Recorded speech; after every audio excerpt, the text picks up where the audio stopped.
పరిణయం chapter 34. అక్క వచ్చే flight కూలిపోయిందంట. ఈ 2 years చాలా కష్టంగా గడిచాయి నాకు. అక్క వస్తుందని చాలా హ్యాపీగా ఫీల్ అయ్యా.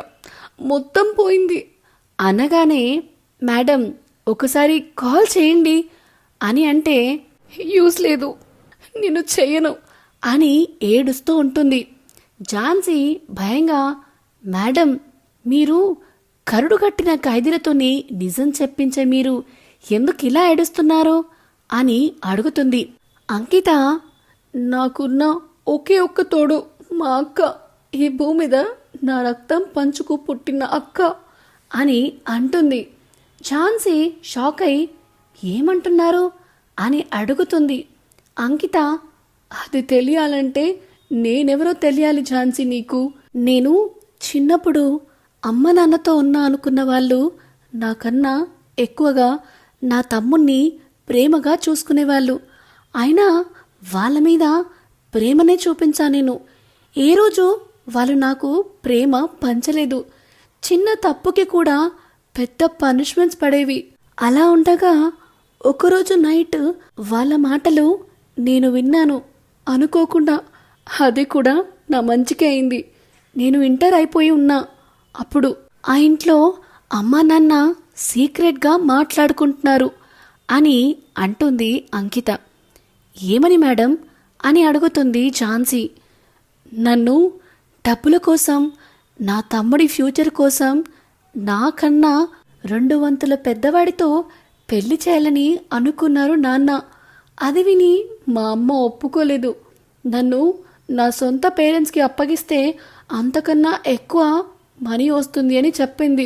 కానీ నాన్న అలా చేస్తే వాళ్ళ ప్రాణాలు పోతాయని, ఇంకా నన్ను యూజ్ చేసుకుని ఎవరో లాభం పొందాలని చూస్తున్నారని, మా పేరెంట్స్కి నేను ఉన్నట్టే తెలియదని, నాకన్నా ముందు పుట్టిన నా ట్విన్ సిస్టర్ని చంపేశారని మాట్లాడుకుంటుంటే నేను విన్నాను. ఆ తర్వాత నేను ఆ ఇంటి నుంచి తప్పించుకుని హైదరాబాద్కి వచ్చాను ఒక ట్రైన్లో.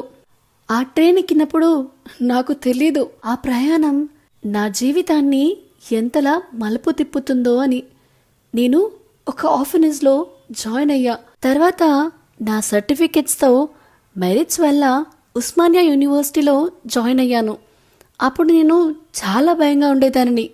నన్ను సీనియర్స్ ర్యాగింగ్ చేస్తుంటే నాలాగే ఉండే ఒక అమ్మాయి ధైర్యంగా వచ్చి నన్ను కాపాడింది. తను ఎవరో కాదు, మా అక్క అమూల్య. తనిచ్చిన ధైర్యమే ఇది నాకు. ఆ తర్వాత తనిచ్చిన ఇన్స్పిరేషన్స్తో పోలీస్ ఆఫీసర్ని కూడా అయ్యాను. కానీ అక్క జాబ్ కోసం చెన్నై వెళ్ళిపోయింది. నేను చాలా కష్టాలు పడి సాల్వ్ అవ్వవు అనుకున్న కేసులు కూడా సాల్వ్ చేసి వితిన్ 6 monthsలో మా అక్క దగ్గరికి వెళ్ళిపోయా. మా అక్కని కలిసాకే తెలిసింది తను అమ్మా నాన్నల నుంచి దూరం అయిందని. ఇక ఈ విషయంని నేనెవ్వరికీ చెప్పలేదు. చెప్పినా ఎవరూ నమ్మరు కూడా. ట్విన్స్ అనుకుంటారేమో కానీ ట్విన్స్ అని మాత్రం నమ్మరు అని ఏడుస్తూ అంటుంది. ఇంతలో అంకిత మొబైల్ రింగ్ అవ్వడంతో నేమ్ కూడా చూడకుండానే ఫోన్ లిఫ్ట్ చేస్తుంది. అటువైపు నుండి అమూల్య, సారీ అంకిత, లేటుగా చెప్తున్నందుకు. నిన్న మీటింగ్లో లేట్ అవ్వడం వల్ల నేను లేటుగా లేచాను. సో ఫ్లైట్ మిస్ అయ్యానురా. డోంట్ వరీ, నేను ట్రైన్లో వస్తున్నా, ట్రైన్ ఎక్కేశా కూడా అని అంటుంది.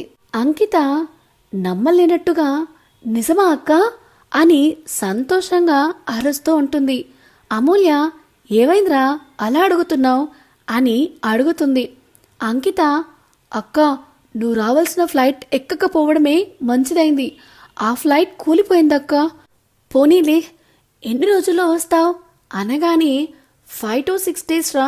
వచ్చే ముందు మెసేజ్ కానీ కాల్ కానీ చేస్తా, నువ్వు వరి అవ్వకు అని కాల్ కట్ చేస్తుంది అమూల్య. అంకిత ఆనందానికి హద్దులే ఉండవు. ఇక సంతోషంతో స్టేషన్లోనే గెంతులు వేస్తుంది. అమూల్య అంకితకి ఫోన్ చేసి చెప్పాక కామ్గా కూర్చుని మ్యూజిక్ వింటూ ఉంటుంది బ్లూటూత్లో. అప్పుడే తన మనసు ఏదో తెలియని సంతోషంకి గురవుతూ ఉండడం చూసి అమూల్య తన హార్ట్పై చేయి వేసుకుని, ఏయ్ కామ్గా ఉండు, లేదంటే దెబ్బలు పడతాయి అని తనకి తాను సర్ది చెప్పుకుంటూ ఉంటుంది. మళ్ళీ అదే నెంబర్ నుండి మెసేజ్ వస్తుంది. హలో, ఆర్ యు ఓకే అని. అలా ఆ మెసేజ్ చూసి అమూల్యకి కోపం వస్తుంది. ఎవరు నువ్వు? ఆటలుగా ఉందా?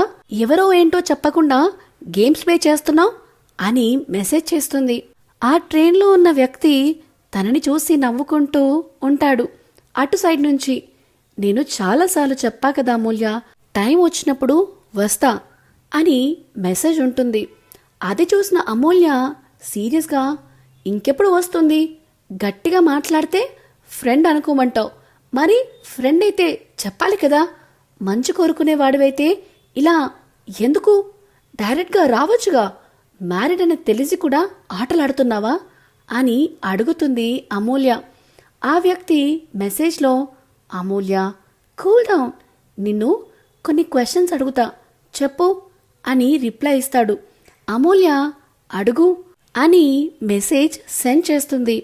సో ఇదేనండి పరిణయం 34th చాప్టర్. అసలు అమూల్యకి మెసేజ్ చేసేది ఎవరు? మీకెవరికైనా తెలుసా? ఇప్పుడు అతను అమూల్యని ఏమడగబోతున్నారు? మీరెవరైనా గెస్ చేయగలరా? ఒకవేళ చేస్తే కామెంట్ బాక్స్లో మెన్షన్ చేయండి. ఇంకా ఇలాంటి అప్డేట్స్ అన్నీ మీకు తెలియాలంటే మన ఛానల్ ఇంకా ఎవరైనా సబ్స్క్రైబ్ చేసుకునే వాళ్ళుంటే ప్లీజ్ వెంటనే వెళ్ళి సబ్స్క్రైబ్ చేసుకోండి. సో దట్ ఇలాంటి కొత్త కొత్త అప్డేట్స్ అన్నీ మీకు తెలుస్తూ ఉంటాయి.